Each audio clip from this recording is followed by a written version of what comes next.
Welcome to Galileo Science Café. We are delighted that you are with us tonight.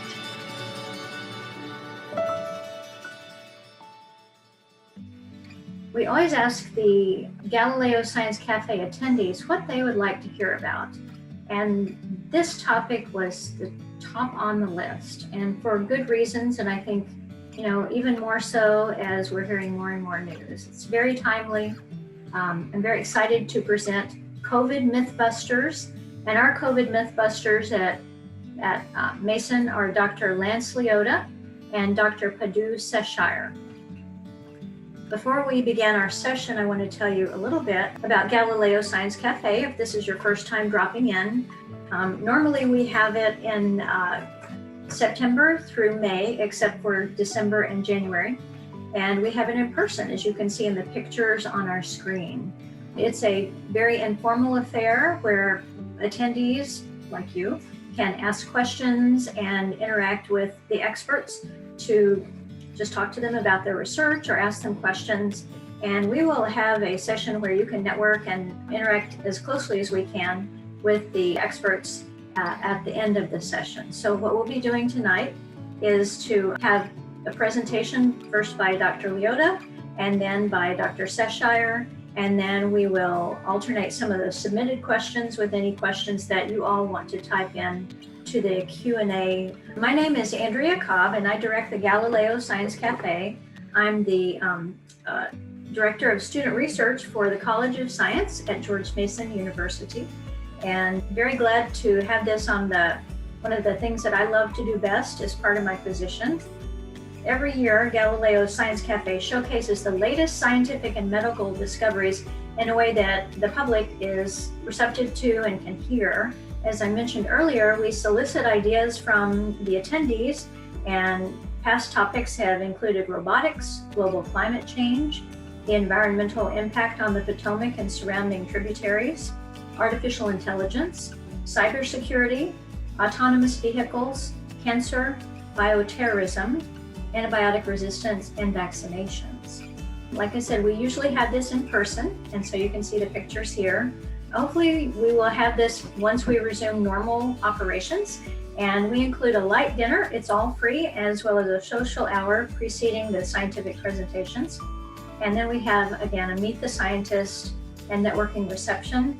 We often ask related researchers and members of the research team to come and talk to you and talk to them about what it's like to be a researcher at Mason or answer any other questions. It's a great experience for students that are interested in research. Whether you're in high school, college, or graduate school, you're going to find something that you find fascinating. All right, so let's go ahead and start with our sessions. There we go. All right, so here are our two experts, Lance Leota, MD, PhD, and Padu Seshire, PhD. I'm going to introduce Dr. Leota first. He'll have his talk, and then I'll introduce Dr. Seshire, and he'll have a presentation as well. Dr. Lance Leota has been at Mason since 2005 as co-director and founder for the Center for Applied Proteomics and Molecular Medicine. Before that, Dr. Leota was chief of the Laboratory of Pathology at the National Cancer Institute, the deputy director of the National Institutes of Health, and co-director of the National Cancer Institute FDA Clinical Proteomics Program, and director of the Anatomic Pathology Residency Program. He has a PhD in biomedical engineering and developed the first mathematical model of cancer metastases.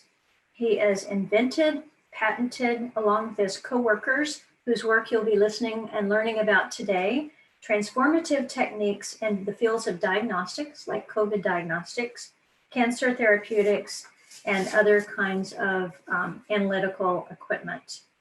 One of his inventions, the laser capture microdissection prototype, is in the Smithsonian. So how wonderful is that? Wouldn't you love to have something of yours in the Smithsonian?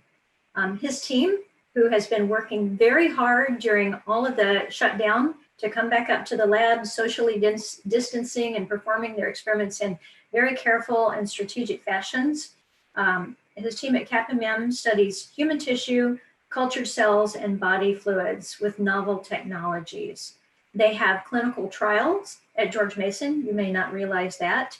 And he is the founder of Theranostics Health and Series Nanosciences, which develop important innovative tools. Dr. Leota and his team recently received FDA approval for a COVID-19 test that he's going to tell you about tonight.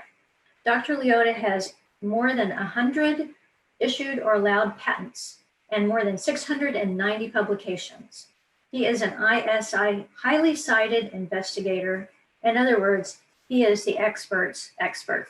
So let's see what he's got to say. Well, we're really thankful, Andrew and I and Padu, that you're here with us tonight. And we hope to see you in person in the new year when Galileo Café starts up again. But tonight we're going to be talking about coronavirus.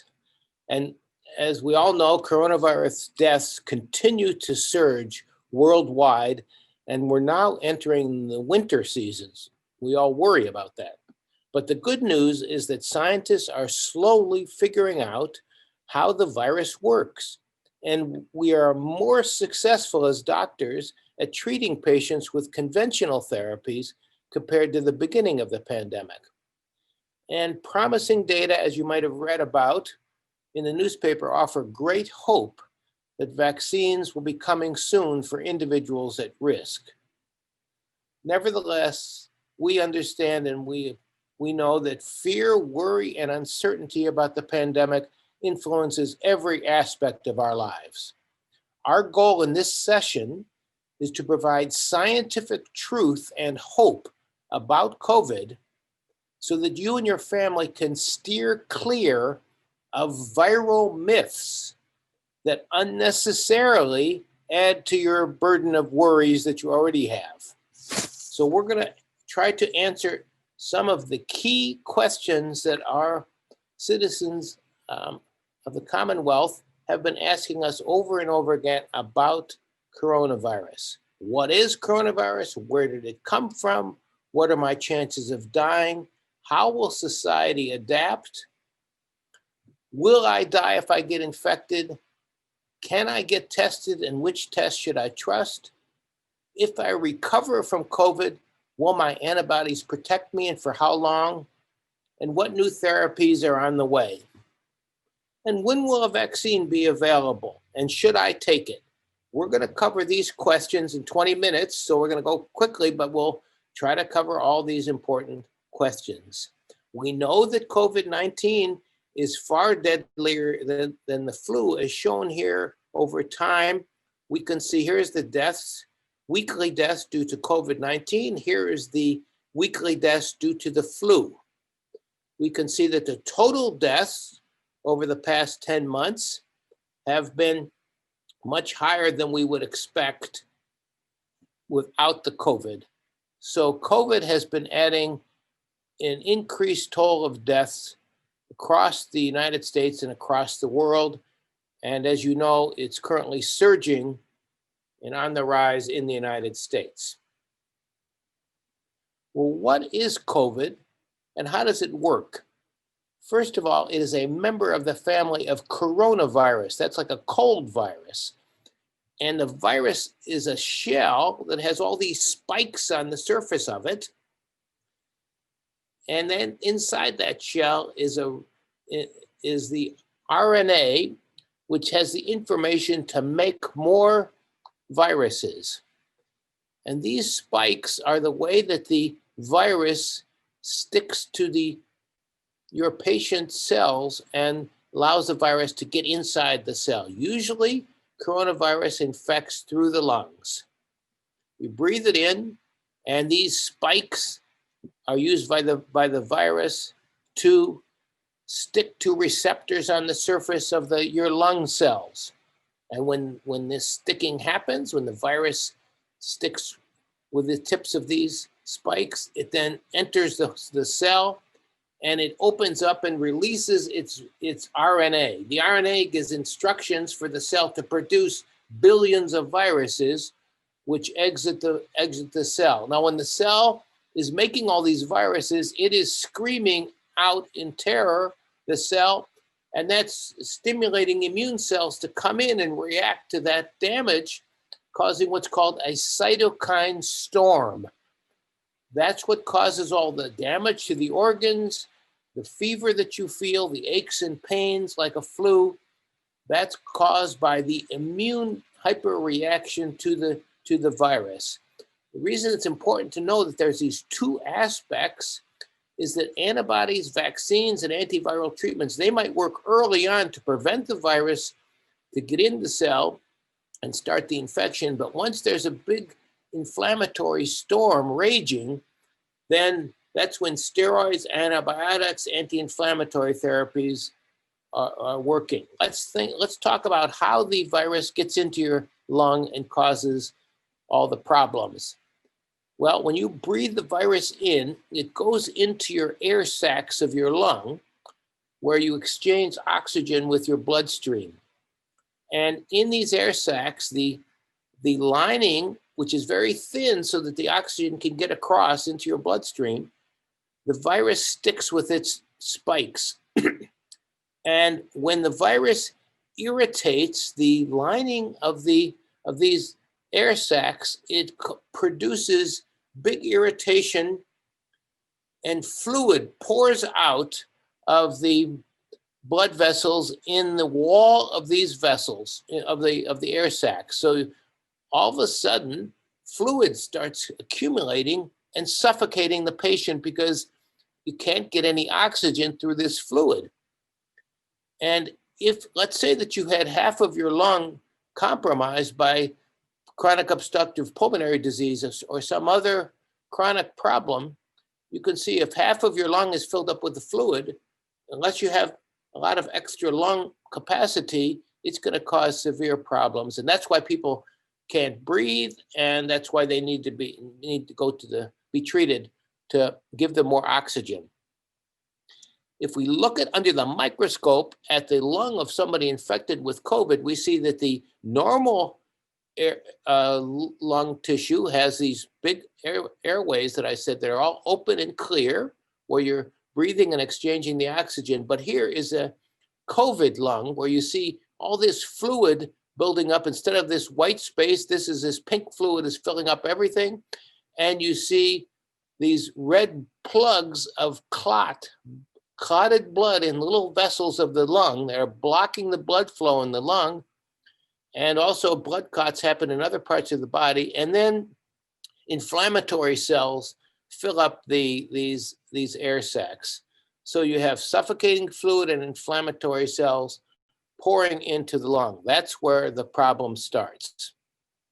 Now, we used to think that all of those patients should go on to ventilators.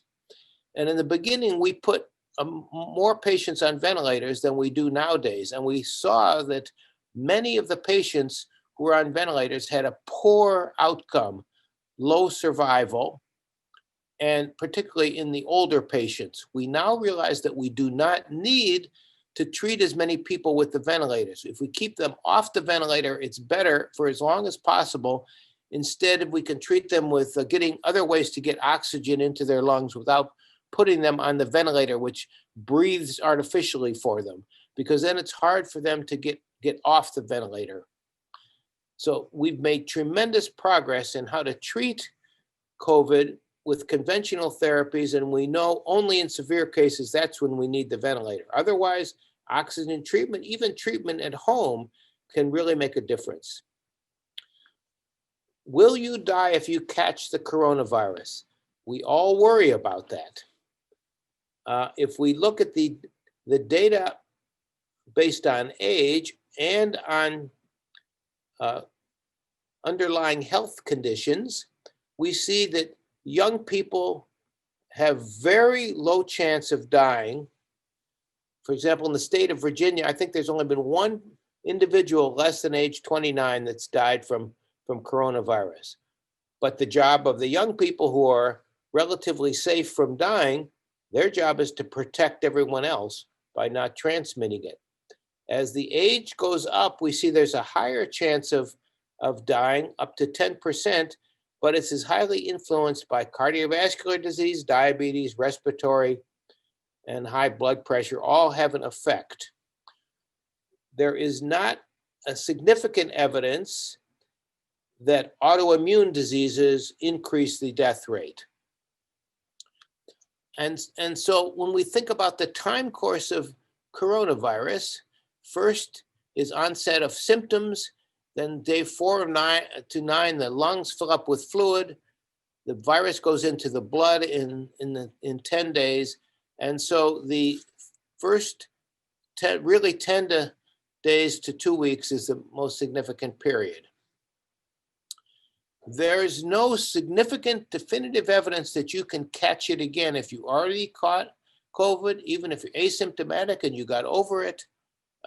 There's really no good scientific evidence that you have a high chance or virtually any chance of getting it again, because the antibodies that you produce are highly effective, as I'll show you, and there's no definitive scientific study that shows a second infection is not just a chronic long-term version of the same original infection. We don't really have much definitive evidence that it's a new virus that came in to infect you and not the virus that's just been sitting there in your body. So try not to worry that you can catch it again if you got sick with coronavirus once. And after your antibodies are generated, they will surge, and then your immune system will memorize the virus and never forget it. And so whenever you're exposed to the virus again, the immune system will rapidly go into react and produce antibodies all over again. So your immune memory should work just as well as it works for the common cold virus. So that's why if your antibodies are developed naturally, or if you develop antibodies based on a vaccine, there's high likelihood that you're protected. Where did the virus come from? Well, 60 to 75% of our new infections and pandemics come from animals, viruses or bacteria that travel transmitted from animals to people and then go from one person to the next.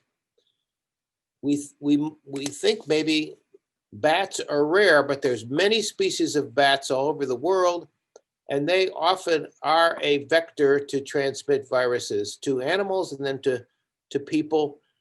This coronavirus was first sequenced in a bat, found in a cave, and then that virus sample was brought to Wuhan. There's 2 types of testing for COVID-19, 2 kinds of information that you can get. Are you infected now, and can you shed the virus to others? That's a test for the antigen or the RNA in your nasal cavity or in your oral fluid. Or were you infected in the past and now have antibodies that can attack the virus? So a virus test or an antibody test, they test 2 completely different aspects of the disease. You can do virus RNA testing with a nasal swab, but now it seems to be more convenient to be done by, instead of putting the stick deep into your nasal cavity, we know you can just swipe the outer nostril and that will be just as good, or you can spit in a cup and that'll work just as well. You hear about the term COVID PCR test. What is a PCR test? That simply means that you're isolating the RNA from the virus in your oral fluid, saliva, or nasal secretions, and then you're amplifying it. You're copying it over and over again, and each time you copy it, go through a cycle. It's a certain cycle of amplification. It takes more cycles of amplification to see the virus RNA if there's not very much of it, but it takes only a few cycles of amplification to see it if there's a low amount. And so we can look at how fast the virus comes up when if at all, if we amplify it, and that's how we can use PCR to test the virus. It's thought that the PCR, the RNA amplification test, is the most sensitive way, but more sensitive ways are coming. And in fact, each virus particle makes thousands of copies of proteins. And so, we think also looking at the proteins produced by the virus is going to be another really sensitive method, and it will tell you what the virus is doing. The second type of testing is antibody testing. And that is where you take a sample of the patient's blood, or antibodies are also present in saliva, and then you can measure the presence of antibodies to see if they have risen up in your body to protect against the virus. If we look at the timing of all this, you can shed the virus to others 2 days before you start having symptoms. If you're going to have symptoms, as you know, some people have no symptoms. And then you have 2 to 5 days when you're shedding the virus and can infect others before it starts going down and your antibodies come up and start protecting your cells against more viruses being produced. And so depending on what point in time, you might have a high value for the virus or a high value for the antibodies. We think that the antibodies that your body makes that are highly effective are the ones that stick to the tip of these spikes. Because when they stick to the tip of the spikes, they prevent the spike from binding to the surface of the cell and getting into the cell. So that's why a lot of the vaccines that you hear about are made against the tip of the spike. When we looked at antibody testing for the virus, we found that some of the early first antibody tests that came out were not very sensitive at all. We missed a lot of people who really were actually infected in the past, and were not very specific. We might have picked up antibodies to common cold instead of against COVID-19. So we set out to develop our own very sensitive, extremely specific antibody test, and we freely received visitors. Anyone can come in and get tested for the antibody in our CAP-CLIA certified laboratory. And our test is 97% sensitive and 100% specific. This is our team. So we have a really good antibody test that's very sensitive and can pick up patients, and we can easily measure antibodies produced in, for example, healthcare workers who are completely asymptomatic, but obviously they must have been sick with COVID at one time. So the big question is, do these antibodies do anything? Did they affect the virus at all? So we set out to answer this question. And what we did is we took the patient's blood that had the antibodies in it, and we simply mixed it with the hot virus in a special high security lab called a BSL-3. This is done by Dr. Narayanan. And the virus usually kills cells in the dish, making big holes and plaques, as you see here. But when we added the patient's antibodies, it completely blocked the virus from infecting the cells. But the most fascinating thing about what we found with our patients in the trial is that many of them made super antibodies that stopped the virus even when they were diluted 1 to 10,000 times. 1 to 10,000, that's a big dilution. They completely killed the virus anyway. So we think there's a lot of antibodies that are produced by patients who have naturally infected that could serve as a new therapeutic direction for new therapies.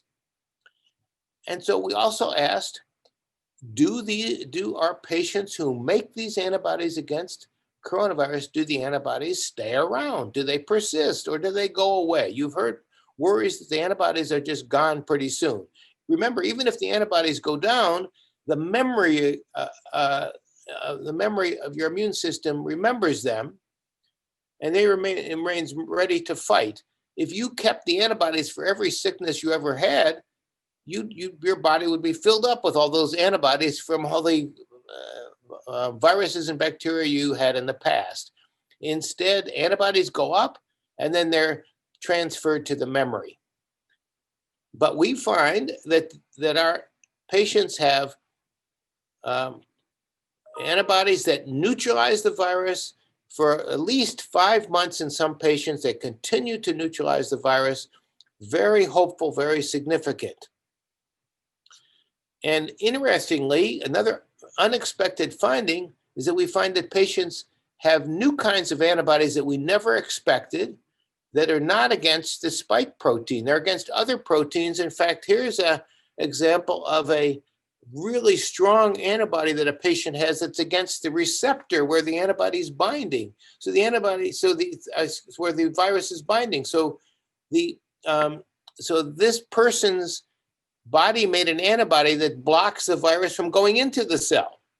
And so these have really profound implications for new treatment approaches. In fact, we now have a new test where we can measure somebody's blood, the antibodies in their blood, and we can say, you have super antibodies and you should be the one to donate your blood to help someone recover who just got COVID. So this is very helpful because we know that we can use convalescent plasma, people who recovered from COVID, and give their blood to somebody else to help them. But sometimes it works and sometimes it doesn't. We think we can predict who's going to have the powerful blood as a new weapon against COVID. And we're going on to actually mass produce antibodies exactly like the antibodies that we found in our patients, because we can use a special culture system that takes human antibody producing B cells, and we can produce large quantities of human antibodies and use for therapy. Like you've heard about antibody therapies that are been out there, but they're against the tip of the spike protein. We are going to have antibodies against other categories of the viral infection that can inhibit it in other ways, making even better or better combination therapies for patients. Our laboratory, as a CAP-accredited diagnostic laboratory, conducts both antibody testing, but also antigen testing. That is the protein of the virus and the RNA of the virus. So we've been helping the university do surveillance of asymptomatic students and athletes using both of these types of tests. And we're ramping up at the request of our new president to scale up to do thousands of students per week. It's a big job, but our team is scaling up, ready to do it.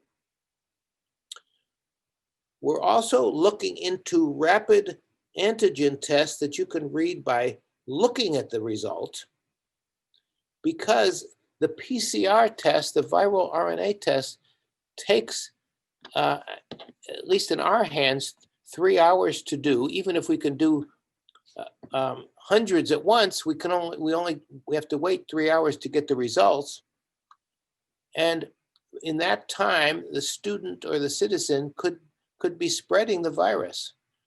The ideal future of testing, and this is what the NIH says and all scientists around the world say, is to have a rapid visual test or electronic test that will give you in 15 minutes whether you are positive and can infect someone else with the virus. At that point, you have a positive test, like a positive pregnancy test here. You can then quarantine the person, do contact tracing, do medical follow-up. At the same time, with the saliva test, the rest of the saliva you can send to the lab and confirm it with a PCR test, so you're absolutely sure of a correct diagnosis. And that way we don't make mistakes, but we quarantine individuals as soon as possible. So that's what we're testing, developing, and completing all of the FDA required data for, because we think it's just going to the testing is only get better and faster. We also are looking into wastewater sampling for early warning of COVID-19.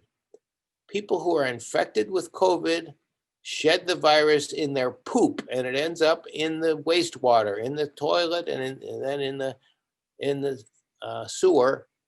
And we're collaborating using our special technology that we developed that captures the virus and enhances the sensitivity dramatically. That was licensed to Series Nanoscience and is now used in all the LabCorp testing that is done. We can use that to concentrate the virus in the sewer, and we find that can be used to monitor when the virus is appearing in a city. And we can see hotspots in the city as they develop and predict them 2 weeks ahead of time before everybody starts getting symptoms. So it's a very promising way to monitor surges in the virus in society, in nursing homes, in neighborhoods by just looking at what's in the sewer. We're going to try to do this in Mason by sampling wastewater that's coming out of the dormitories and using that to focus our surveillance on those dormitories that have evidence in the sewer that the individuals in the dormitory are shedding the virus. Very exciting concept. And universities and institutions all over the world are attempting to do this. Another important question that everyone has is, when will we have the vaccine? Well, as you've heard many times, probably, it usually takes greater than 10 years to have a vaccine. All the other vaccines that we've developed have been taken extended periods of time, and 3 years usually for each phase 1, phase 2, and phase 3 studies to be done, which is first initial testing, then safety testing, validation. However, with all the competition of companies working on viral vaccines, and with the enormous effort that scientists all over the world have put into sequencing this virus genome, the RNA, and then making viruses, as you know, we have 2 promising vaccines that have just gotten to the claim of greater than 90% efficacy, even in aged individuals, and those are from 2 companies, Pfizer and Moderna. These vaccines made by these companies are RNA vaccines. This is different than a whole virus vaccine like you might have for polio. It's a piece of the RNA, same kind of RNA that the virus has, and goes into a cell, and so then the cell produces only that little piece that RNA generates of the viral protein, spike protein in this case, and then that generates antibodies against it. And it seems to be very promising.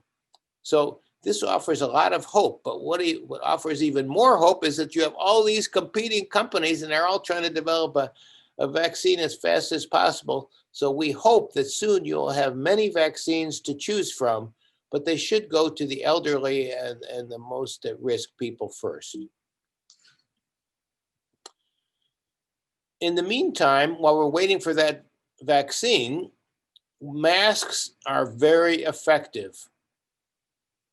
They decrease the chance of getting the virus 100 times in some studies, particularly when matched with social distancing.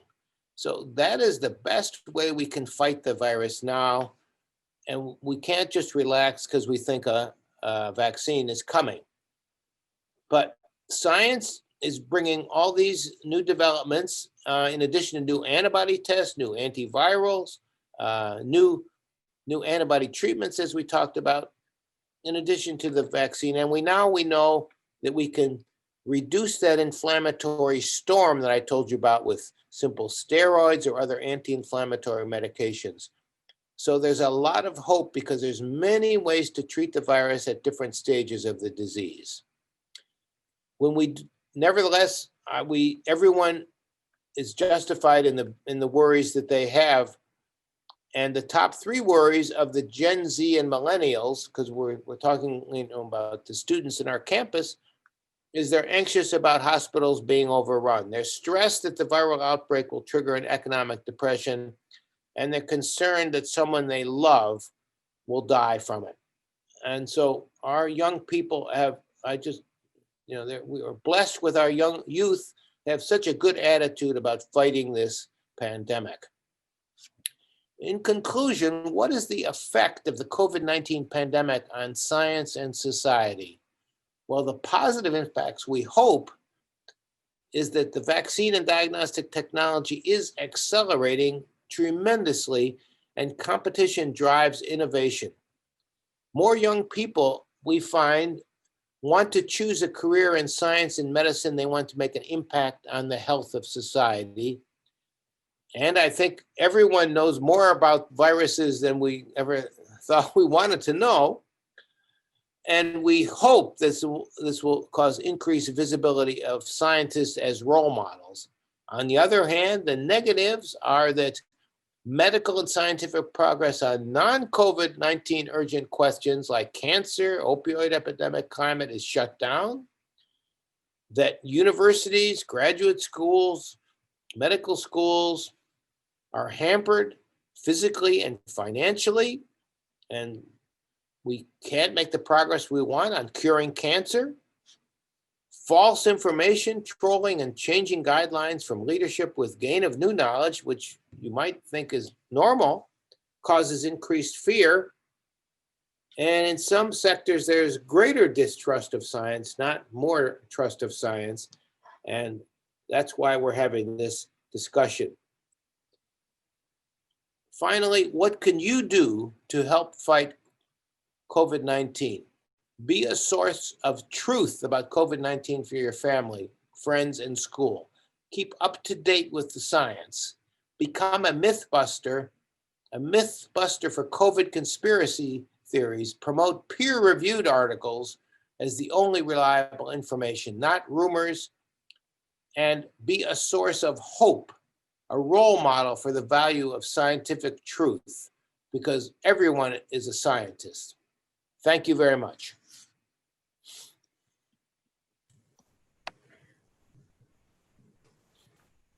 Thank you so much, Dr. Leota. That's so helpful and so interesting, and I can't wait to see what questions that you'll have to answer shortly.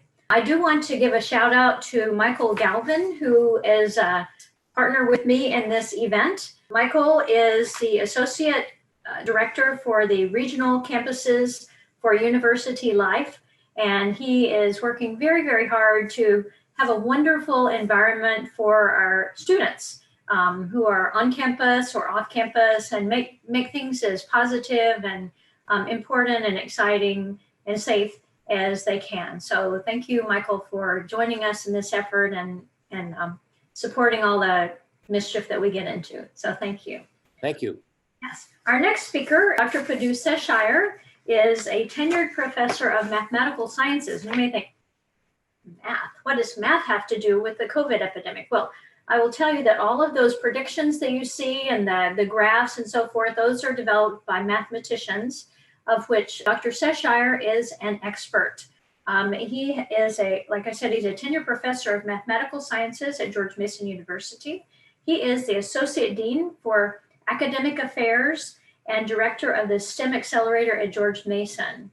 One of Dr. Seshire's passions is communicating science with students and for students, and he is an expert teacher. He can communicate very complex things in a way that makes them accessible and understandable. So we are so excited to have him today to help us. Again, Dr. Seshire is also an expert's expert. He has received multiple grants from several agencies, including the National Science Foundation, the National Institutes of Health, the Whitaker Foundation, the Texas Advanced Research Program, the Virginia Department of Education, and State Council for Higher Education, and probably many, many more. He contributed extensively to teaching and has won a number of prestigious awards, including the President's Excellence Award in Teaching, which is the highest award offered for teaching at 2 different institutions. He's always enthusiastic. He's always positive. He has been nominated for the Presidential Award for Excellence in Science, Math, and Engineering. He has delivered keynote and plenary talks at many meetings, international and national. He's one of the Nifty 50 speakers and has spoken at the USA Science and Engineering Festival, which some of you may have attended. He's also given 2 TED Talks, which you may look up online. And he has written 2 books about mathematical modeling. So check Amazon. I don't know if those are on Amazon or not, but I'd like to get the one for mathematical modeling for teachers. I think that would be fabulous. He was elected as both a new counselor for math and computer science on the Council for Undergraduate Research. And he is in the U.S. National Commission for Mathematics Instruction by the National Academy of Sciences, all very prestigious bodies of experts. So he is master teacher. He has mentored projects with high school and undergraduate students and graduate students for years. Let's see, I counted up. I think he has been a mentor for 7 or 8 years in the Aspiring Scientist Summer Internship Program. And I think he's going to show you some of the mathematical models he did with those students. He has global partnerships for people in over 15 countries with student and faculty exchange. And one thing that Dr. Leota, I don't know that he emphasized, but part of the reason that they were able to work so quickly on their research was because they had international partnerships with Italy and had done a lot of work there. And so they were able to get all kinds of materials that they needed for their research. So these international programs are super important. And so he's been in many invited talks. He's been in lots of news stories. He has been a program director at the National Science Foundation. So let's welcome Dr. Seshire to hear about mathematical modeling of COVID and other epidemics. Thank you, Andrea. So that was a long introduction. Thank you. I'm very happy. Well, I'm actually happy to be here and share my excitement and things that I've been fortunate to learn myself in the last few months. So, I do like to interact with the audience also. So I hope you will engage with me as I ask some questions. Hopefully I can see what you're chatting to.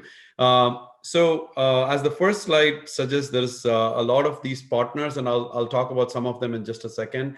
They are either organizations that I've worked with or programs and initiatives. For example, the ACEP program that has given me the opportunity to mentor students, and then also, funding from different agencies like the NSF and the NIH and the Department of Education.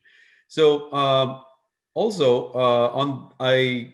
want to make sure that the audience will leave learning some new things, and I learned quite a bit from Lance's talk. It's amazing how he's also able to deliver something as complex in a very, very systematic and way, so that we can go back and think about more questions, and how we ended up with the science being so important, asking the questions over and over again. That's very important. And the same thing appeals to models too. So let me start off by asking in this crowd, I see there's over 100 people here. There is a picture on the right, not me, but the other side with all these colored things. Can anyone recognize what that is? And if you can you type on the chat, please, very quickly? Linda is saying we do not see Dr. Seshire. Okay, I guess you don't see do you all see my slides? Oh, there. Tom Hutchinson, I somehow know Tom, and UNSDGs, Alonso, great. So fantastic. So I'm glad that, you can see, like, of the 100 people, at least 2 of you know about the SDGs. This is the United Nations Sustainable Development Goals. And I'll talk about how this actually plays because we actually wrote a paper on how COVID impacts all 17 goals posed by the United Nations. And these goals are posed at a very high level: poverty, hunger, gender equality, quality education, good health and well-being, clean water, all those different most important challenges, but how this COVID has impacted everything, and mathematical models have evolved around that also. So congratulations to the 2 people that I've identified the SDGs. SDG stands for the Sustainable Development Goals. And I'll talk about it again as I go through it and how it impacts all areas. So as a modeler, I try to classify the things that I do into into computational modeling. You may imagine sitting in front of a computer and simulating nice pictures and graphs. Theoretical modeling, basically paper and pencil, and actually deriving, formulas, theorems that actually will predict things.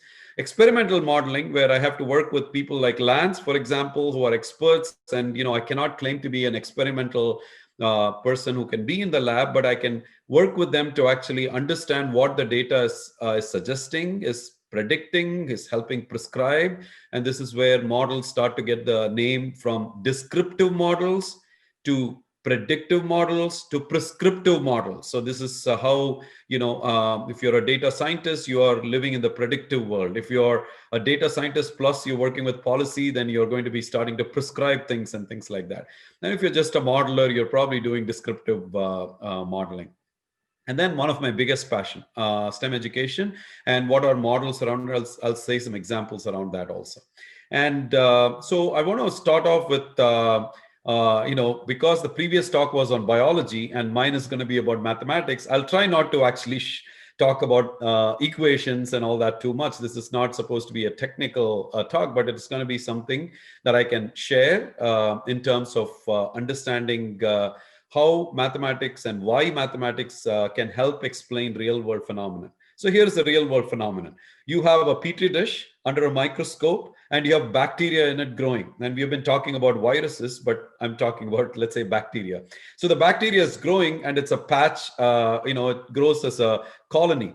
And as it grows as a colony, obviously you're not going to get a square or a rectangle or a triangle. And often the area of the bacteria tells us about the number of bacteria. So I've asked many teachers, many educators, how do you actually tell me that there's 200,000 bacteria in the petri dish? And often the response I get is, oh, I put it under a spectrophotometer. I say, what does a spectrophotometer do? Well, it actually just tells me back a number. That's right. That's great. So I wanted to go one step further. What is it actually modeling? Well, it turns out that when you put it under a spectrophotometer, the light intensity that falls on the bacteria, it takes the ratio of the intensity of what's inside the petri dish with the bacteria and without the bacteria. And believe it or not, there is a negative logarithm in front of it. And when I say that, most teachers come and tell me like, wait, logarithms, not teachers, but students say, well, logarithms have applications? Yes, they do. They help you count bacteria, for example. So I think these are types of important things where models really play a very, very important job. So in this case, you are talking to a middle schooler and say, how do I find the area of that bacterial colony? You open a textbook and it's only triangles, rectangles, quadrilaterals, and all these standard shapes. So how do you go about finding something like this? And this is where modeling, the idea of modeling starts to begin. It's like when you want to solve problems for which you don't know the answers to. And so here is a simple problem, so if your experimentalist trying to determine something in the lab and the mathematician trying to help estimate the count, right? So that's where modeling starts to begin. So recently I was able to connect mathematics and biology on using a modeling framework, how mathematical modeling framework connects with the scientific methodology. So, if the two frameworks are very, very, there's lots of things that are very close to each other. Everything from observation around you, theorizing something, that is hypothesizing in the science, for example, formulating a model for mathematicians. So designing an experiment, that is for the science of in the scientific method, to analyzing and simulating on one side, to performing an experiment. So if I were to put me in a box and Lance in a box, this is the type of thing that we both are doing. Of course, we both do interdisciplinary work also. And then, of course, I want to validate results. He wants to analyze the data and validate what is going on. And then I also want to predict and revise what I just found. At the same time, he wants to also conclude and revise the study. So this idea of matching these frameworks is very important. People just come up with all sorts of frameworks, but at the end of the day, these things are all very well connected. So one of the things I try to do is to connect this. And COVID was a great way to actually even take examples of what happens in COVID to actually understand these two frameworks. So that's kind of an educational type understanding of modeling, for example. Now, one of the most common things that you probably have become experts at is this thing everybody talks about: susceptible, infected, and recovered. So SIR, as it's called. Now, as I said, I won't do too many equations today, but I'll do at least this one because it's one of the most famous fundamental ones when any infectious disease is spreading. So when it's spreading, most of the people are susceptible. That's the S. And then some of them get the disease. Those people are infected. Now, those people then go to the hospital or get some medicines and they get recovered. That's the recovered, R. So you got the S that gets transformed to, some of them become I. And why do they do that? Well, the S people come in contact with some infected people. When they come together, it depends on how many times they come in contact with. It depends on, is the contact enough to actually transfer the disease? So that's the transmission rates. That creates the transmission rates. It's a mathematical observation. And then, of course, thank you very much, Alonso. It's coming. That's exactly right. So I want to say why, this was one of the initial models, and perfect question from Alonso. And then infected people become recovered at a certain rate. Now, I use the word rate. And when I use the word rate, you probably recognize, wait, I heard this back when I was doing calculus, something called related rate. That's exactly right. How a quantity changes with respect to time. That is where Newton spent all his time on inventing lots of things in calculus. We call that a derivative. And when you take the derivative or rate of change of a certain quantity with respect to time, we call that the dynamics. And we can write down the dynamics of the susceptible. We can write down the dynamics of the infected. We can write down the dynamics of the recovered. But it turns out that they are all what we call as differential equations.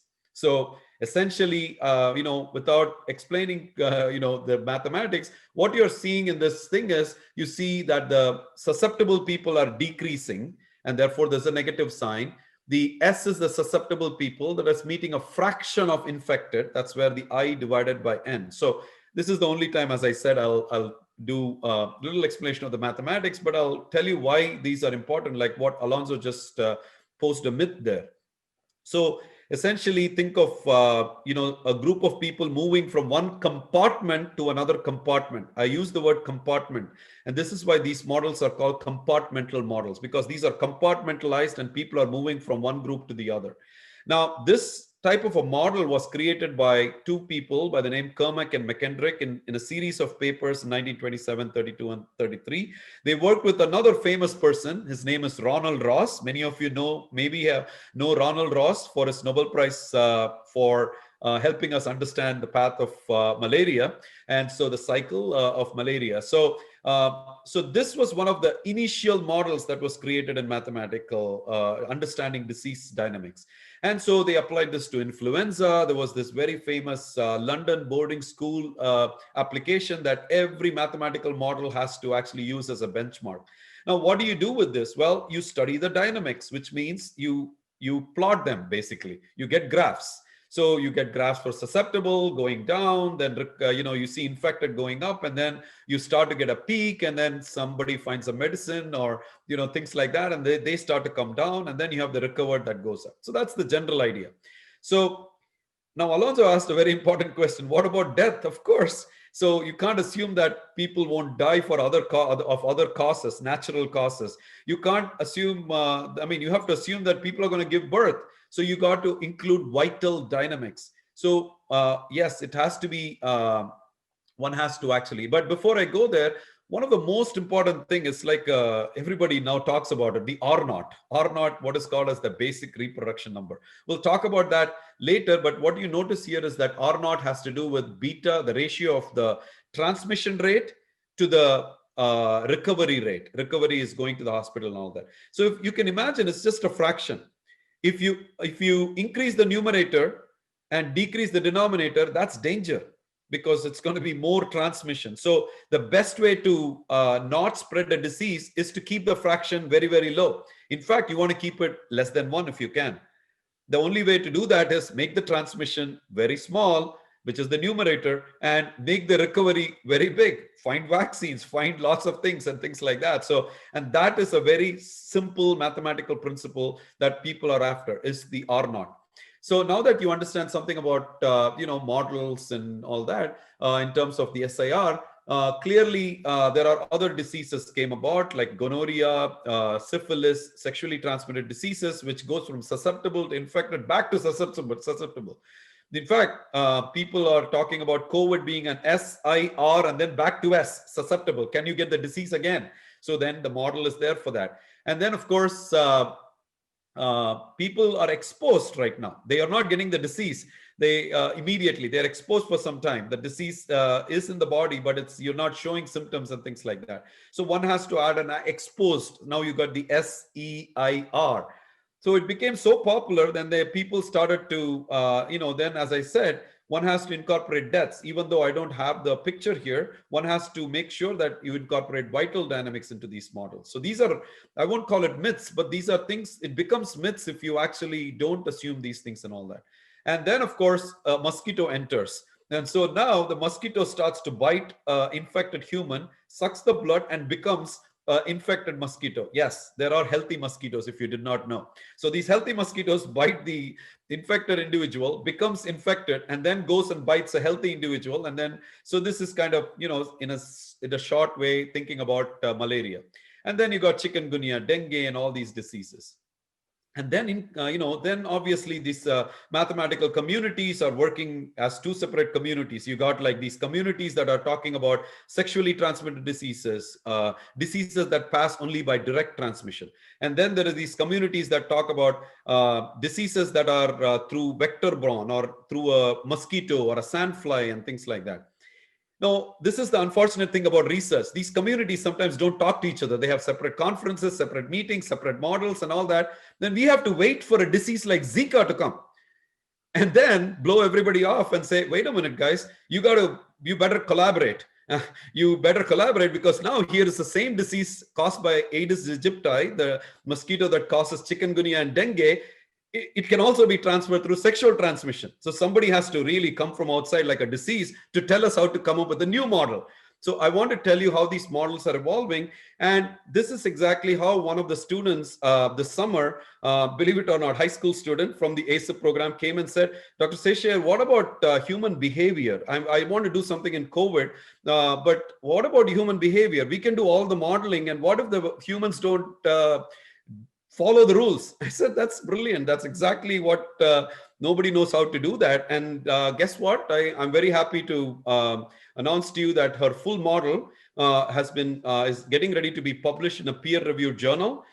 This is one of the students from the ACIP program, but you can see how elaborate her model is, goes from susceptible to exposed. And you can see there is a transmission rate and it's a function of a behavior of an individual. The first time it's being modeled and it's going to be, I'm happy to share once the publication comes out. And then the exposed goes into susceptible, infected or symptomatic infected or asymptomatic infected. And then you have the symptomatic people going to quarantine. That's the Q. And the quarantine can go to recovered. And then the asymptomatic can also go to recovered. And the quarantine go to hospitalized and then death. You can see how you can keep making these models fancy and fancier and fancier and fancier. But this is going to be published. And as I said, I'll be happy to share our findings. It is the first time we are creating an implicit model for this. And it's fantastic. This student is only a sophomore and going into from the governor's school. So another student wanted to do, some hi-fi simulations. And so this student worked on what happens when you all get back into an aircraft. Are you going to sit next to the person who does not wear a face mask and is going to start coughing?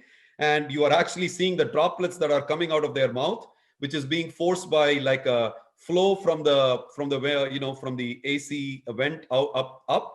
So what you're talking now is, and then it's slowly coming towards you. So what you're talking about is the fluid dynamics, which is from the vent. So that has equations. The scalar transport of the droplets. These droplets are different from the aerosols in other diseases. These are heavy droplets. So you got to model how they move. And then the epidemiology. Once the disease is on you, then you got to work on an epidemiology model. And then there is this airborne infection that can spread all over the aircraft or hospital wards. And then you got to study this under a deep learning framework. This is what we got funded for from the National Science Foundation through what is called as a RAPID grant.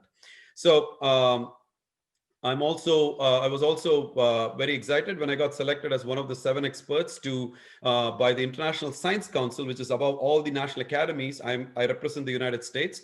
There's people from New Zealand, from Canada, Turkey, 7 countries. I can't remember all of them right now, but we are all coming together to think about what is going to be the digital future for digital education.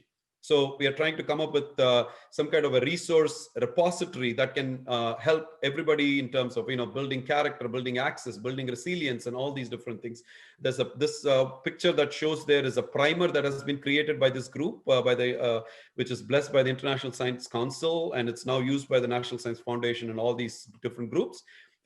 This report is available. Feel free to you can go download it from there. So another thing that I was excited to, this was very good and interesting.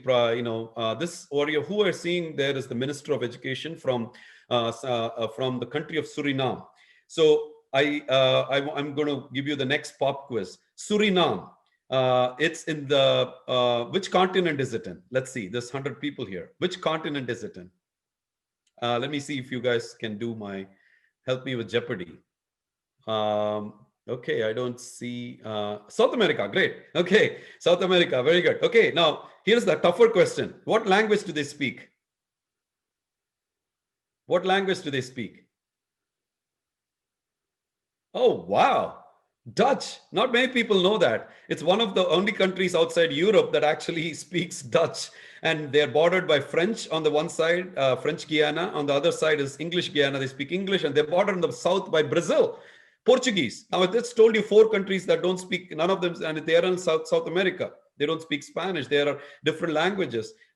So now what I wanted you to understand here is the idea. So this is the Minister of Education, a very good friend of mine. And this minister and the health minister were at 2 ends. The Minister of Education wanted to start school, and the health minister wanted to be careful, wanted to focus on safety.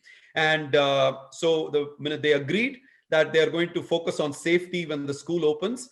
And then one of the decisions the country made was they just passed all the children in all the grade levels, 7th grade, 8th grade, 9th grade. And they did not do the last quarter of the whole school. So the minister asked me, they missed all the mathematics. Can we find a way to actually get them to think about mathematics? But the Minister of Health wants to do focus on safety. I said, that's great. Tell me what they're focusing on. She said, face masks, social distancing, and hand washing. I said, that's great. Let's create a new course on mathematical modeling of safety. And that's now in the curriculum of this country, just to let you know how you should take advantage of, and try to make impact if you can. So this is the trial, and this is now being practiced, and several teachers in the country are being trained on this idea of how to bring safety and mathematics, for example, together. Now they're going to try it on other subjects. I did tell you about the Sustainable Development Goals. COVID has impacted so many other things. For example, Uber, there are 75 million riders, 3 million Uber drivers. Imagine what happened to those drivers when COVID hit. So jobs were lost. That's one of the goals of the Sustainable SDGs. I focus mostly on the good health and well-being. Our paper just got accepted this week with one of our colleagues at Mason, Dr. Connie McNeely. And this is about challenges that COVID has posed, focusing mostly on the health and all the other aspects. And happy to send if anybody wants to read that. And we also wrote another paper which impact how COVID-19 impacts everything else. And sometimes if you don't see the connections, you create wrong models. So finally, I saw Tom, and I saw some folks I recognize. So we have formed the only way to solve these big challenges and come up with real good models and all that is to go back all the way to high school and earlier and work with teachers and actually build on better pedagogical practices. So we partnered with several school districts, and actually through a Virginia Department of Education grant to actually help understand what is data science, what is computational thinking, how do you create models and things like that. So it is done at all levels. So those were some of my projects. And then one of the other things I did was we ran a workshop series. This is another way you can actually engage the globe.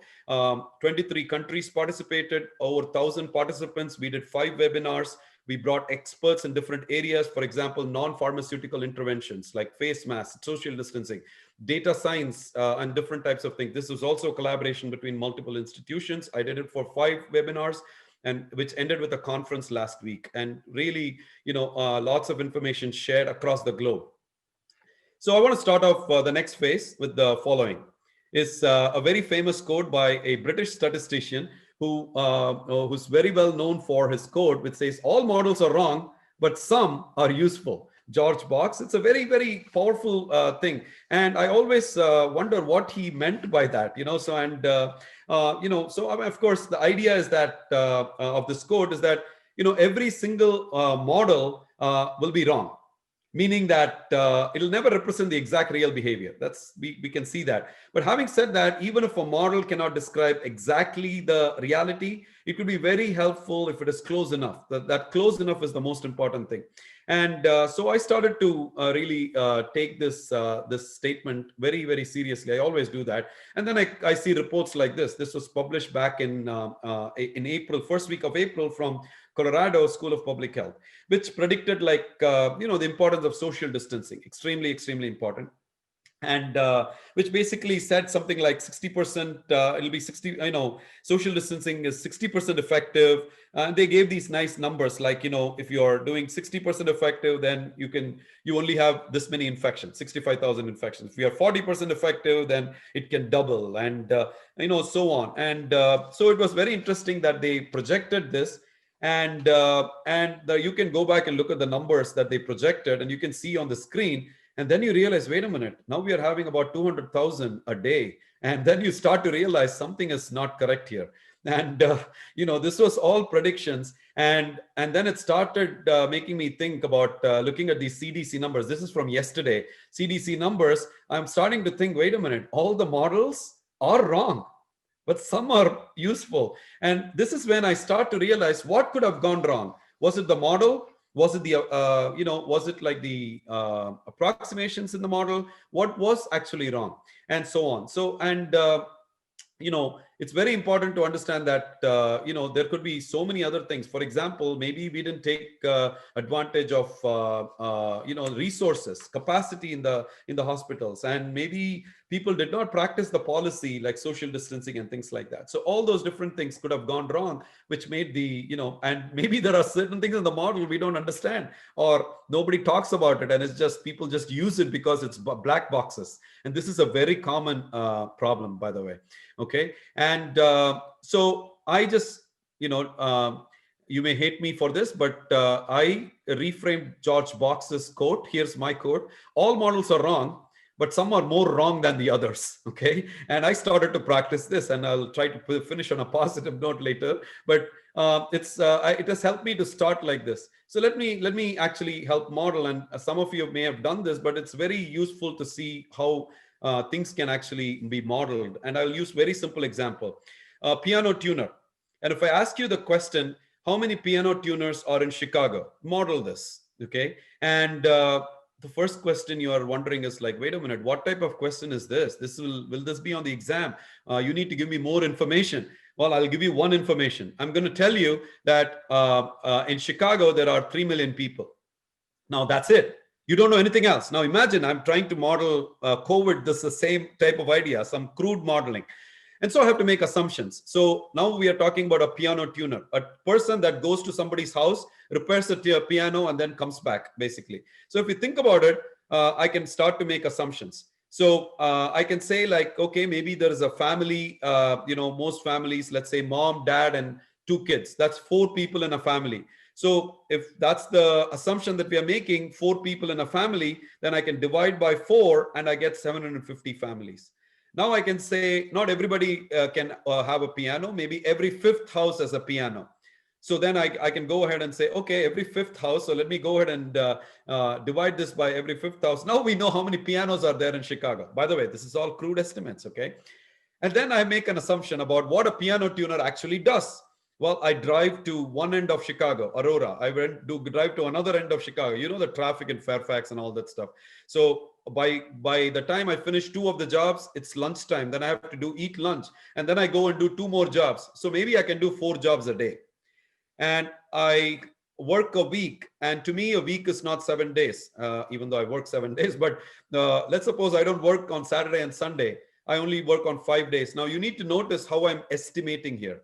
I'm saying 4 jobs a day, 5 days a week, that's 20. I'm using nice numbers because it's easy to calculate. Now, 20 jobs a week. How many weeks are in a year? Of course, you're going to say 52. Of course, please take some vacation this winter. So 2 weeks vacation, let's say I'm going to take. Once again, notice what I did. Instead of 52 weeks, I'm using 50 weeks. Now let's do this again. A person does 4 jobs a day, 5 days, that's 20 jobs a week. 50 weeks, that's 1,000 jobs. So essentially, if you think about it, number of pianos serviced is 1,000. So now, if you think about it, the total number of piano tuners, a rough estimate is 150. Now go and check Google for yourself and find out what the actual number is, and you'll be pleasantly surprised that this is not too far off. Then you start to wonder, wait a minute, did we have to do all that fancy computer simulations to create models? Not really. Sometimes intuitive knowledge, I mean, something that you know is very important. Now, what did this teach us? Well, if you see this picture here, can somebody type on the chat, what do you see? Just type whatever comes to your mind. Go ahead and tell me what you see. What is coming to your mind when you see this? Dots, perfect, Malda. Anyone else? Bubbles, okay, very nice. I like bubbles, yes. Colored bubbles, Tom. So that's great. Raindrops on oh wow, you're very creative. So that's very, very interesting that you all solutions. This must be a chemistry person. So that's great. So that's great that you all have these different things. But what you're actually bringing to the table is your knowledge from different expertise, maybe chemistry, maybe like, what you're seeing. But when you actually connect the dots, to me, it is cities connected by streets, for example. Now, this is where data science starts to become very important. What type of linkages that you give, and then the models that come out of those things. That's very, very important. And of course, this can be differently connected and all that stuff. Now, we can go one step further. So that brings experience. You're bringing experience, knowledge to experience. Now, this third category I'm going to show, don't worry if you did not see it. How many of you saw the cat here? Well, maybe you did not, which is okay. That creativity part is what we want to build in our future workforce, in terms of thinking about modeling and all that stuff. If you did not see the cat, don't worry. I never saw the cat at all. I'm not that creative. But the whole idea is if you can actually figure out all these, competencies. So now how do you translate this into a classroom? Well, I was teaching this class last semester, and some of the students I see have taken this class, but and I was supposed to, engage them in some other projects, and COVID hit. And so I had to go completely online, but then the students were also very impacted, but they said, Dr. Sesher, we want to do some real projects and all that stuff. I said, okay, great. We all know what's going on with the ventilators and hospital capacity. Why don't you do my Fermi problem on this Washington Post article? Now, when you connect things like this from an article to the real thing that they're learning in a classroom, trust me, you are just creating individuals that are going to be the future best modelers. And this is the type of thing, they can make mistakes. That's okay. The question is, so I had to ask them to find the number of ventilators. It's amazing how their thinking capacity went. Okay. Now you can try things like this, very simple things like this in whatever workforce you are in. So that students don't always say like, what is going on? When am I ever going to use this and things like that? So, instead of just showing curves and things like that, it's very important to do that. And so those of you, this is a pitch. If anybody is interested in taking this class, I teach this in spring, and it's COS 400. And for graduate students, it's COS 600. They will be leaving my class with a lot of these types of competencies. Fermi is just one of them. I know some of you have taken this class before from me, and they will take these challenges. So now I want to switch gears and take maybe 10 more minutes if it's okay, and wrap up. So essentially we have seen some problem solving and models. I want to now talk about all the challenges that is happening in terms of to model any of these diseases. We really need to understand the origin of these diseases. I like to go back and study what happened before. So of course everybody goes back to the Spanish flu. So if we go back to the Spanish flu, it was pretty serious in 1918, and it was believed to be a bacterial disease, but it was spreading not until 1933. The influenza started to spread in humans through a virus, and then what happened after that. So, but then what was interesting is the two graphs that I'm showing is of Philadelphia and St. Louis. Now, Philadelphia waited 2 weeks after the first case happened. And this was back in the Spanish flu. And you can see the number of deaths that happened in Philadelphia. But then St. Louis implemented it within 2 days. And you can see what happens to the curve. It moved to the right and it actually came down. And this is what people popularly call as flattening the curve. So I'm sure you're seeing this in the news all the time, flattening the curve, flattening the curve. Unfortunately, when we are modeling flattening the curve, what should you do to flatten the curve? This is where the modelers sometimes forget to do something very important. So if you're looking at my graph right there, flattening the curve, yes, getting the peaks down, you can do this by reducing transmission rates, implementing social distancing policies, face masks, all these things. You can put it in the model and all that stuff. But look at the bar, little dotted bar that is racing. That is the hospital capacity, the number of beds needed, the number of PPEs needed, the number of doctors needed. If you do not model that in conjunction with the other thing, then there's no point. You have to really understand how to balance the two. This is where models become important. So, and if you go back and study different types of diseases that have happened in the past, from the Spanish flu all the way to, COVID, of course, one of the biggest ones that we recently had, in the past, like over 15,000 deaths, was swine flu. And there were also big ones like Hong Kong flu, which was 200 deaths, but it was localized in Hong Kong, or Russian flu, which was localized in Russia. But what makes COVID interesting is it spreads across the world.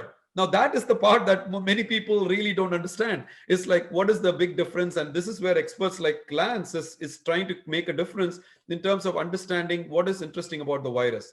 Now, if you all see the timeline of what happened in the color coding here is how models evolved actually. So, people started with very simple epidemic models, something like SIR models. And then they realized, oh, this is not a regular event. This is a super spreader. They defined super spreader and they added something more to the model. And then they said, oh, now we want to use intervention, social distancing and all these things. Let's add that to the model. And then they started realizing that developing countries are having higher mortality, and some of the even developed countries started having higher mortalities. And then they started realizing hospital capacity. Then they added that into the model. And so this idea of a model evolution is very, very important, that changing over time, but you have to do it in the right way. And I also noticed that people like to use these terminology. We need to be really careful when we are using like COVID spreads like wildfire or spreading like a wave. These are not, you have to be very clear in the modeling lingo. Fires are like a forest fire can flare up anytime. So I have to model that anytime as a spike. It's a mathematical function. If you don't understand, if you just randomly say things like wildfire, what does it? The model reflect the wildfire nature of COVID. If you say a wave comes in a very periodic fashion, right? So, you have to really understand, and it dissipates and things like that. You got to bring that into the model. So when the press and all these newspapers are using these words, I hope they will consult with people and then put a model by some university or somebody like that. Please put the language and the models and the mathematics or things together. We need to present it in an educated fashion. This is to all the journalists that are out there. I know you are all doing a good job, but please make sure you really understand, just don't hear the public health perspective, hear a modeler's perspective, hear somebody from a different area, and then talk about it. And then the two very important things that everybody is concerned about is the R0, R0, R0. This is like the basic reproduction number. Basically, it tells you how contagious a disease is. Basically, how does a single infected individual cause secondary infections? That's basically a number that is calculated by these models. The second one has to do with how virulent it is, how dangerous it is, basically. So it's called the case fatality rate, CFR otherwise. So for every disease, this is there, and it all depends on how it spreads. If it is like, aerosol, like measles, it can go long distance. So the R0 can be very high. If it is like COVID, it's thick, the heavy droplets, so it can only go so far. You got to model these things. Many models miss these important things, and they produce all sorts of numbers. We need to be very clear with these types of things. Again, those are, I'm presenting it as, it could be a myth otherwise. That's the problem. And so the other big myth, people know basic reproduction number, and everybody left and right uses that word basic reproduction number. It turns out there's different types of basic reproduction number. Basic reproduction number is the reproduction number that you calculate at the onset of the disease. But an effective reproduction number is the one that you calculate over time. So people don't use those. Those are different ways you compute these things. Again, for those people that are using these things, please understand what you are presenting. It's very, very important. Communication is extremely important here. So what you use to present, because at the end of the day, you don't want it to go into fake news or, things that don't make any sense. Like Lance was saying, don't believe the science. That's the most important thing, but understand the science. I'm not saying understand the equations, understand the difference of these types of simple things and all that. I may not have time for this. Here's a classic mistake that happened. For example, modeling. Let's say you have the community and a long-term care facility. This is like in a community. Let's say Fairfax County, and there is a long-term care facility.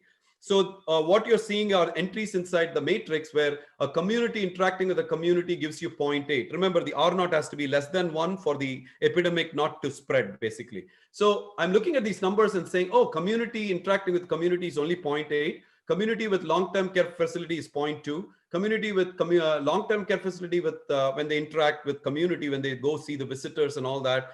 So these numbers are very small or less than 1. So there should be no epidemic. And everybody signs off on it. Policymakers saying, oh, it's great, Fairfax County, blah, blah, blah.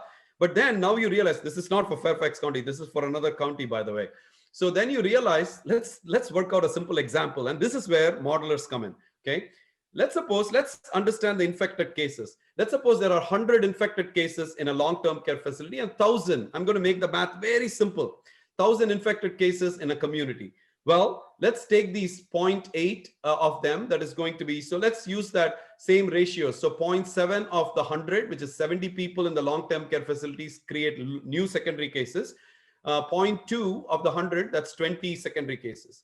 And so you calculate all the secondary cases. Great.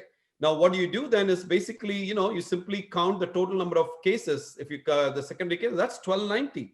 Then you realize, wait a minute, the number of secondary cases ratio with the number of primary cases is what you need to define to do R naught. For the community as a whole, with the long-term care facility, it is an epidemic. So here is where models can fail if we don't understand and we do things just based on what we see. Okay, and so my final set of slides is, biological modeler, maybe model is a mouse or model is a virus. For a mathematical model, it's usually equations. And then the data, very important to link what you see around you to actually the equations or what the experiments are proposing. And then you decide on the policy. And of course, this is a non-linear aspect. So you could go back and at each step, you can have interventions. You could do analysis, not just statistical analysis, mathematical analysis. Another confusion. When people think data science, they think it's all statistics. My big giveaway for you, it's not, okay? And trust me on this, it's not all statisticians, claiming data science as their thing. It's not their thing, or it's nobody's thing. Data science, data analytics, data-driven business may claim that it's data-driven business decision-making. Well, it may be great for having degrees and courses, but it's not. You have to come together to really work together to solve a problem. It doesn't matter which college or which background you have. So the most important thing is we should not think like, oh, one person gives it to two people gives it to four people gives it to, yes, that's an exponential model. It's great to teach children, but COVID taught us that it is a super spreader. That means, one can go to 10. Then each one can give 10 more, and the spread is so quick that the entire population can actually go through this. Now, this can be tracked through what is called as a queuing theory. Very nice and lots and lots of models. CDC models are actually using this. It's a very powerful thing. It uses it's analysis of waiting lines. So like hospital beds, and you are actually going to the hospital. How many patients are arriving in a queue? What is the average wait time? What is it? How does it vary during the day? There is a formula for it. And then you try to incorporate that into your models and things like that and make predictions. So it's a very popular model that is being used, but there are still drawbacks. And then there is lots of questions, but how do you think about age structure? How do you think about drugs, vaccines, and all these different questions that are out there? And then there's testing. So I'm glad like experts like, Lance are around to just tell us and teach us so many great things about testing. But I do have to tell you, I've been watching and working with lots of developing countries. There's lots of issues. There's only so many doctors. There's only so many people in the staff that can actually do the testing. So what is happening? Errors. in testing are happening. I'm not talking about experimental. I'm sure, Lance and his group and everyone else in the world are so thorough with their work, but what is happening is the reporting. And what do I mean by that is how it is being reported. That means it's a very important thing to understand that there are two types of outcomes of the test. One is called test sensitivity, and one is called test specificity. So when people are infected and they are showing positive, then they are true positives, like the picture is showing. People are infected and they're negative, then they are, that means they're false negatives. And, then you have not infected showing positive, that's false positives. And so then true negatives. So you can group these people based on coming in and taking tests and all that. The unfortunate thing is when you calculate this thing called sensitivity, you take the ratio of, it's basically the ability of a test to correctly identify those with the disease. So which is the true positive rate. So for that, you have to actually divide all the true positives that you see there by all the number infected. The problem is we don't know the denominator. We don't know how many people are infected. We only go by the reporting, who reports and things like that. So you can't really trust that all the time. And then the specificity is the ability for the test to actually correctly identify those without the disease. So this is basically true negative rate. And so this has to do with those true negatives divided by the number of healthy people. So again, these are all simple ratios. I mean, we can give it to fifth graders to do this thing. But the point is, if you don't have the right data, then you're calculating wrong numbers. So these are, more than myths actually. And final slide, I want to just leave you with this potential pandemics, that possibilities that has been predicted, the second wave, the third wave, and multiple waves. So there's several things that have been predicted in terms of how the waves are going. It's basically the sudden spread. This is a model that we are actually seeing. That's the second model. This was predicted, by the way, back in April or May from Harvard Chan School. So and then some are also predicting slow burn, like mixing with flu and then having a slow burn. So models should try to reproduce these types of things and all that. So finally, we need to not just do models like create a compartment, write equations, simulate pictures. We also need to bring in what do we learn from this and how can we make our models better. This aspect is one of my research areas where we published one of the first papers in deep learning for infectious diseases with one of the fastest algorithms. And essentially, how do you use neural networks and all the state-of-the-art ideas to actually go back to the model and say, hey, we need to update this. Andrea, I'm going to stop there. Thank you.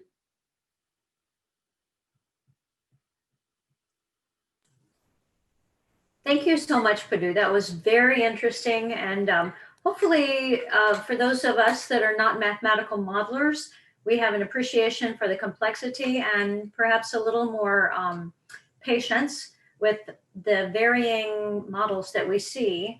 I think sometimes the public thinks, science is one and done. And as both Dr. Leota and Dr. Seshire clearly delineated, it's an ongoing process and things are being updated. So sometimes when you hear public information and then you hear something contrary, it's not really contrary, it's just updated, right?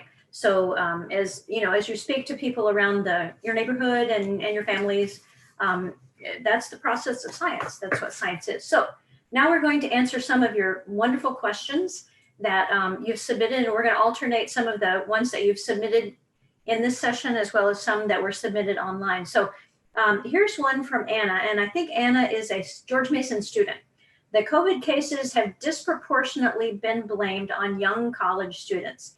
Is this actually the case? Either one. So from a modeling perspective, are you asking at George Mason or in general? It doesn't specify. In general. Okay, so one of the things that has been, the models that have been, so if you take these SCIR, whatever models, if you group them by age clusters, China has some models that was released earlier. And so these models, and then Colombia has some models related to that. What they have done is these called age structure models. And yes, they have done groupings. That initial thing, they did not see a whole lot of things. Where they actually saw was when they actually visited healthcare facilities. So there are now new models. In fact, we are working on one model which will be submitted for a journal publication soon, where community, lots of youngsters from the community going to the healthcare facilities and either giving the disease or picking up the disease and coming back into the community. It turns out that this, they are noticing there is a lot of, there is data that suggests that if they don't wear face masks, so the behavior, because when you go to a healthcare facility, the folks there are better behaved. They're mostly with face mask and things like that. But the younger people sometimes don't know. Even children, they want to go hug grandparents and things like that. So what happens is they may get the disease. But again, the biological side, Lance is the expert. The models do see these types of, but in terms of the effect on how it impacts them in biologically, maybe Lance, you have an answer to that. If the question is how significant is infections in the college campus, bringing them back to society or their parents or their grandparents, it's low. We know that infections in elementary schools, that is also a low rate of transmission to society. The main transmission takes place in when you have social groupings, such as in restaurants and bars and parties, and that is where most of the transmission takes place, or in congregations. And it recently been modeled, as Padu talked about, that simple social distancing makes a big difference, reducing the amount of individuals attending a party to 1/4 of what we think we might want to have, like 10 people, makes a big difference, or 1/4 of the restaurant being open. Those are really more important than transmission from schools, those types of social activities. But even if an individual is sick with the virus, they have a very low chance of spreading it if they wear a mask and the other potential person that they could transmit it to also wears a mask. So we still have to know that the greatest way to prevent is by masks and social distancing. Well, speaking from somebody that was just at the Dallas-Fort Worth Airport, I'm glad to hear that. So I wore my heavy-duty mask. All right, here's one from one of our faculty members, Dr. Robert Ehrlich. This is a question, he says, for Dr. Leota. I noticed that on a per 100,000 population basis, the US current infection rate is pretty much the same as Germany, France, Spain, and Italy, all of which have risen significantly, I guess, lately. I had thought Germany was doing a much better job at limiting infections than us. Does my observation suggest that mitigation measures are of limited value, or alternatively, that the Germans have become as careless as we in the United States? Do the tiny infection rates in China, Japan, and South Korea suggest a genetic component of susceptibility to COVID? So there's multiple questions in that question. One is whether the United States is doing better than other countries.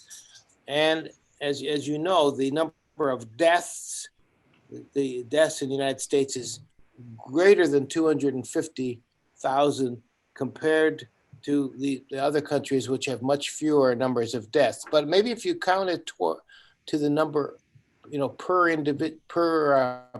per capita, you might see that we're more similar to other countries. That's what some people want to say, that we're doing okay in the United States. Any deaths are not acceptable, in my opinion, as a physician. And so I think if we focus too hard on whether we're doing successfully and how we compare to other countries, then we should not get distracted by that. We know that social distancing works. We know that mask wearing works. And in terms of the genetic susceptibility, indeed, there is some slight tendency for different genetic backgrounds to affect the severity of the coronavirus disease, but it's been hard to tease that out specifically. So we don't know for sure. There's some hints about it, but it's not, it's not definitive. And there are 6 types or strains of the virus around the world, and we can track where viruses originate. So mainly comes from China and then spreads through the other countries. We can track them by the strains of the virus, but we don't see much difference in the behavior of those strains. We think overall, though, to get to the implication of your question, is that the death rate all over the world has, per capita, has started going down. Some cases it's more than 20%, other cases it's less than 20%, but the death rate goes down because we can treat the disease better, we know how to treat it better, but also it's thought by virologists that the virus is adapting to humans. And if a virus that spreads faster is one that doesn't kill as many people, because then there's less to spread from. So in all viruses of this type over time, over many years, they become less and less virulent for that reason. So there, we might be seeing some reduction in the virulence of the virus, or as it goes through a population and comes out the other end, it might be reduced in its death rate. Overall, we think that the reduced death rate is a combination of multiple factors, which gives us a lot of hope. We don't think that some of these other variations in the virus, the 6 strains throughout countries, and even variations in individual susceptibility will make a big impact on the virus vaccines. We think they're going to work on all parts of the population in all countries. This is what virologists hope, based on the data we have. So I'm sort of answering a lot of questions that this one good question implies in regarding to many different aspects of the susceptibility. Thank you. Here's a question from one of our audience members. We have several questions about the vaccine, so we may want to handle those quickly. Is it likely that COVID-19 vaccine would need to be taken annually like the flu shot? We know that the vaccine, at least the current ones, have to be done twice. And then a first vaccine, then a booster. We don't know how long the immunity lasts, because when a vaccine often may not be as lasting or as strong as the natural infection itself. Because when you're naturally infected, you make antibodies against all different parts of the virus, as I pointed out. Whereas when you have a vaccine, it's just against one little part. On the other hand, the success of these vaccines has been much greater than we hoped for. So it might be easier to have a successful vaccine against this virus than we ever thought. And as you know, it's similar to it's just a variation on a cold virus. And when you get a cold, you get over it and you're immune to it. You never get that same strain of the cold virus again. So we want to hope that it will be like a polio vaccine, like a vaccine for measles, that it will be long lasting after it goes into the memory cells of your body. But of course, we don't know for sure.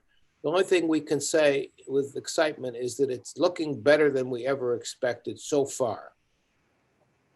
So, Padu, we need to, let's unmute. If I can add to that quickly, I think this is a place where models can really help, because if we do have, say, a reasonable model that is close to tracking data, we can actually predict the time that is. So again, based on what we have, we can add a vaccination compartment and actually, try to understand the relationships, and then we can expand the model and actually try to predict these types of times and tell the experimentalists saying, this is what the models are telling, So that follows up with Padu, a question that is related to mathematical modeling.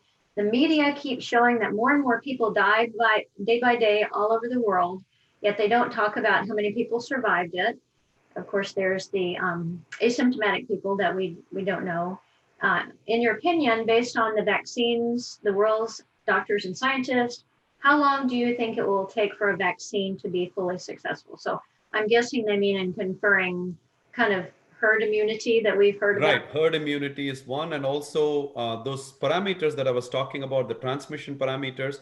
It's all based on how many times they come in contact, and how often how big that contact transmission rate is, and the probability that it will get transferred to the next person. Similarly, for the vaccine, we can define a parameter that talks about how effective it is going to be. And then we can actually see what, based on all the other things, like, if they're quarantining correctly, if they're isolating correctly, if they're doing all that thing, the models will predict, that particular parameter, and, the best values for those parameters. It's called parameter identification. So I think this is, and then it can tell us, backtrack and tell us about the time, in days or in months and things like that. So hopefully people will want to get vaccinated. That's certainly going to help. Yes. Yes, I think that's an issue, is whether people should, when it comes out, should they take it or wait to see how safe it is? That's right. This is where competition is really important, because we have all these companies developing vaccines, and we're going to have a lot of scientific data. So listen to the scientists and look at the data. And as scientists, we're just as skeptical as you might be about whether a vaccine is going to work or not, or be safe or not. We're going to scrutinize that data, and and then once it's peer reviewed by other scientists who give it the okay, it's highly likely that it will be safe and effective. But all of us believe that it should go to the most susceptible individuals first.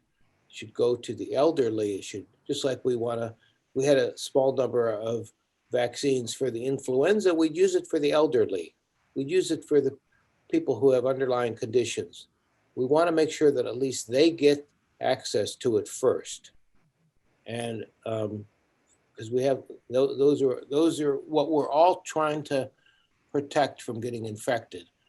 And so I'm optimistic. I'm very optimistic, looking at how much we're learning about how this virus works. But we've had many surprises and many setbacks in the pandemic. So we don't know what's really going to happen. Overall, we're getting better and better at treating this disease. And so I want everyone to have an optimistic viewpoint. So we have quite a number of questions, but I want to tell the audience members that if we don't get to your question, we will post this video on Galileo Science Café website, and I'll give you the link for that shortly. And also Carrie is going to send a follow-up email with the website address. You have a fellow Mythbuster. You've recruited somebody. Here's a great question. Great presentation, thank you. How can we explain to the non-scientists around us to ease their fears about RNA and DNA vaccines? Many are worried about claims that those vaccines will change our DNA. Well, this is an RNA virus. It's different than HIV, which is a DNA virus.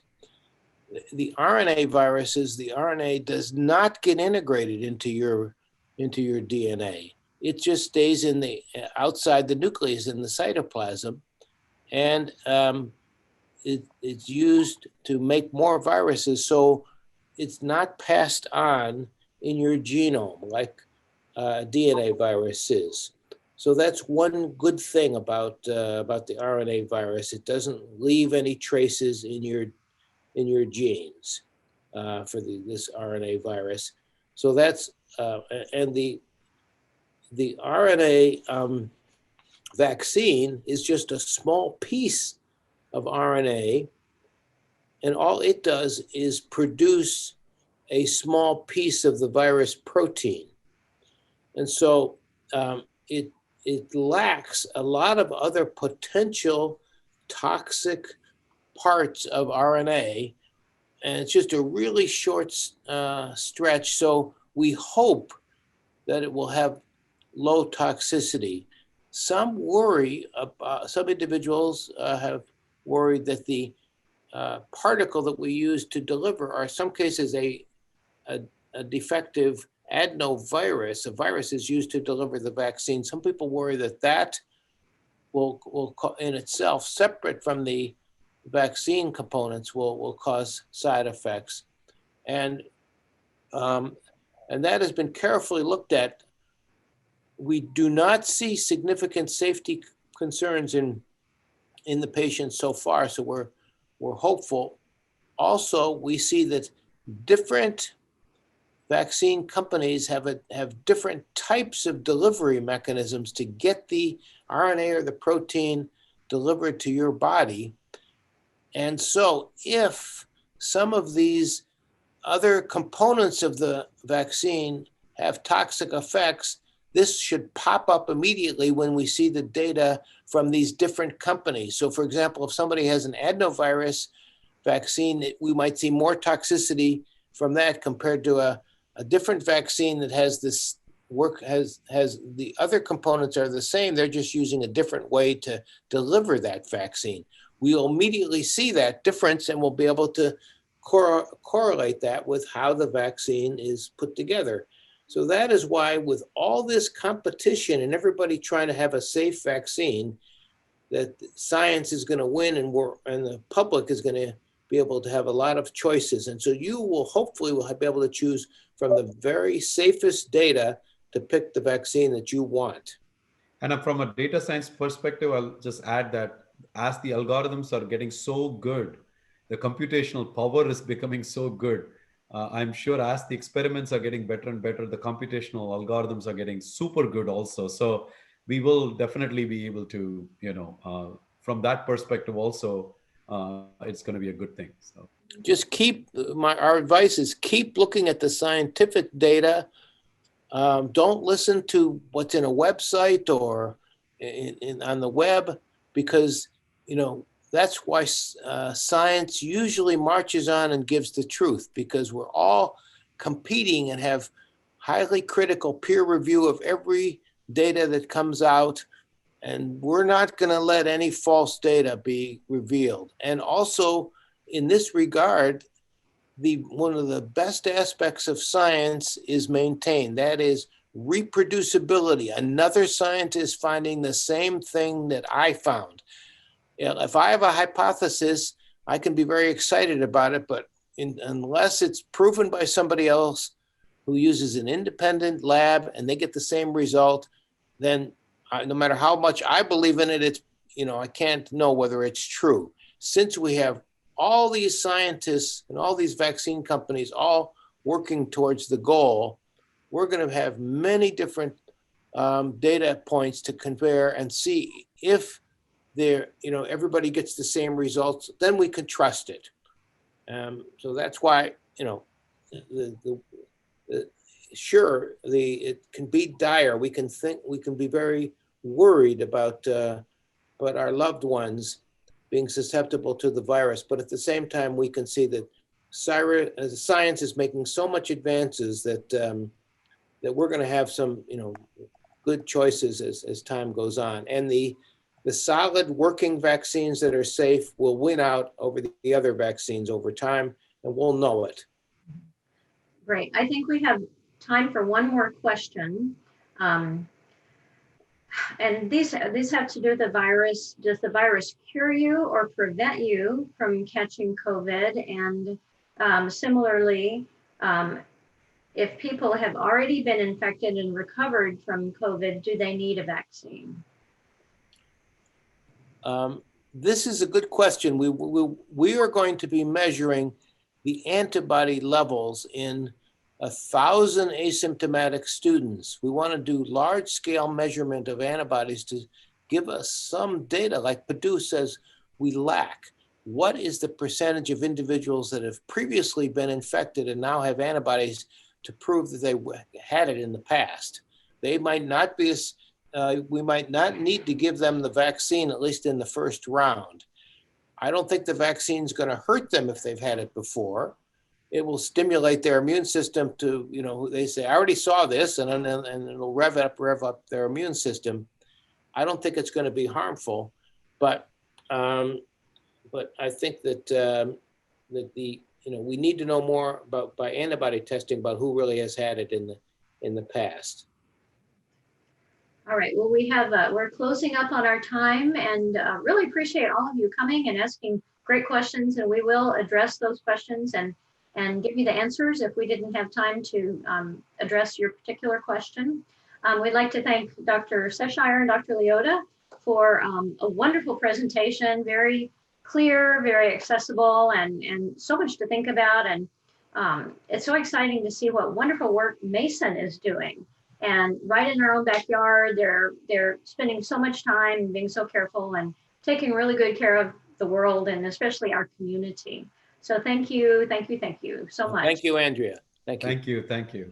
I do want to share one last slide, and that is about our next, let's see where it is. Here it is. Our next session. Let's see where it is. Okay, here it is. Okay, can you guys see this? Join us next time. Okay, so one of the requests that we had from our audience members was neuroscience. And Mason has a wonderful interdisciplinary neuroscience program that integrates with mathematics, School of Systems Biology, biology, psychology, and so forth. It's very interesting, and it's right before Valentine's Day. Dr. Frank Kruger is going to talk about the neuroscience of trust. So he's actually an editor on an interesting new journal that has to do with trust and economic development. So it has widespread implications. He uses fMRI data to understand what the brain is doing in situations where people are trustful or not trustful. So I think it's something that you'll all enjoy, and we will be sure to send a note to you. So thank you so much. Thank you, Michael Galvin and Carrie, for helping us, and we hope you have a wonderful and safe Thanksgiving holiday. Thank you, everyone. Be safe and healthy. Thank you all. Thank you, Michael. Thank you, Kerry. Thank you. Bye-bye.